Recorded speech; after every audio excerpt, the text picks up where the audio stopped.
जय श्री कृष्ण। आप सभी का हमारे YouTube चैनल पर हार्दिक स्वागत है। आज की इस वीडियो में आप सभी रसपान करेंगे। गणेश पुराण की कहानी का ही वृत्तांत है। श्री कृष्ण जी के ध्यान में माता पार्वती जी के मग्न होने का वृत्तांत। तो आइए सुनते हैं।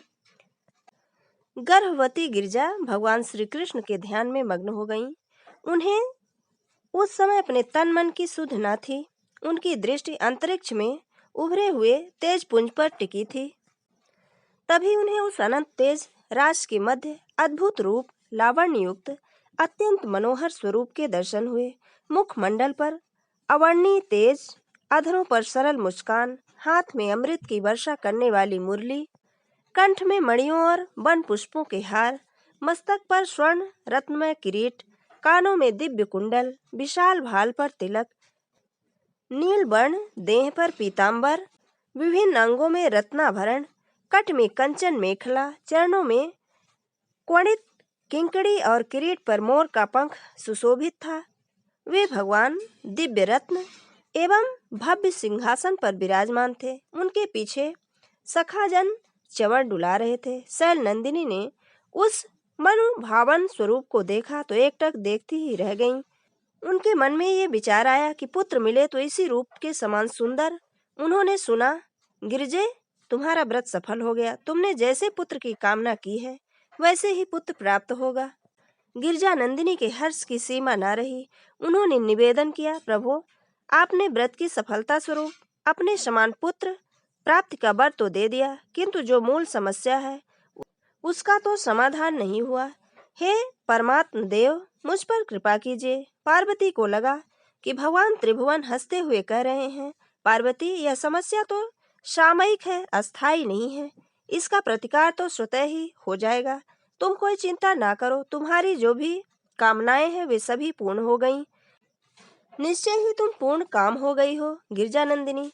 और तब शैलजा ने उन परम प्रभु को प्रणाम किया और वे परमात्म देव सबके देखते देखते ही अंतर्ध्यान हो गए। सहसा अंतरिक्ष में प्रकट वह तेज पुंज तिरोहित हो गया। अब महर्षि सनत कुमार ने भगवान विष्णु की प्रेरणा से शैल नंदिनी के प्रति कहा, जगत जननी, तुम्हारे पति तो निरे अवघड़ बाबा हैं। यह मेरे किसी काम के नहीं हैं। मैंने विचार करके देखा कि इन्हें लिए लिए मैं कहाँ कहाँ फिरूंगा, इसलिए तुम इन्हें अपने ही पास रखो।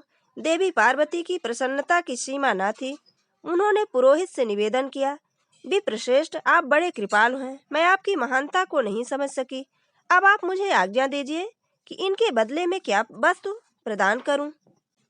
सनत कुमार बोले, देवी, ब्राह्मण को वैसे तो कुछ भी अभीष्ट नहीं होता, फिर भी व्रत की संपन्नता स्वरूप और उसे फलवान बनाने के लिए दक्षिणा लेना आवश्यक है, इसलिए कपिला गौ ही दे दीजिए।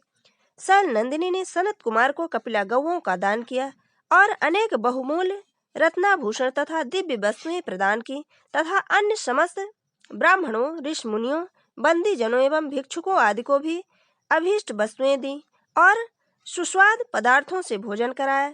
सभी प्रकार से संतुष्ट होकर उनकी प्रशंसा करते हुए आशीर्वाद देने लगे। तदुपरांत देवी पार्वती ने अपने प्राणपति का अत्यंत प्रीतिपूर्वक पूजन किया। उस समय दिव्य वाद्य बजने लगे, गंधर्व गाने लगे, अप्सराएं नृत्य करने लगीं, सुमुखियां मंगल गीत गाने लगी, सर्वत्र आनंद उल्लास छा गया। इस प्रकार भगवती गिरिजानंदिनी का पुण्यक व्रत समाप्त हुआ। इसके पश्चात उन्होंने शिव जी के साथ स्वयं भी भोजन किया। तदुपरांत समस्त उपस्थित जनों को मुख शुद्धि के लिए तांबूल दिए गए और शिव शिवा ने भी तांबूलों का सेवन किया। इसके पश्चात उत्सव समाप्त हुआ और सभी आगत जन अपने अपने स्थानों को लौट गए। उत्सव समाप्त होने पर शिव शिवा अंतःपुर चले गए। आगे का वृत्तांत हमारी अगली वीडियो में। तब तक के लिए जय श्री कृष्ण। धन्यवाद।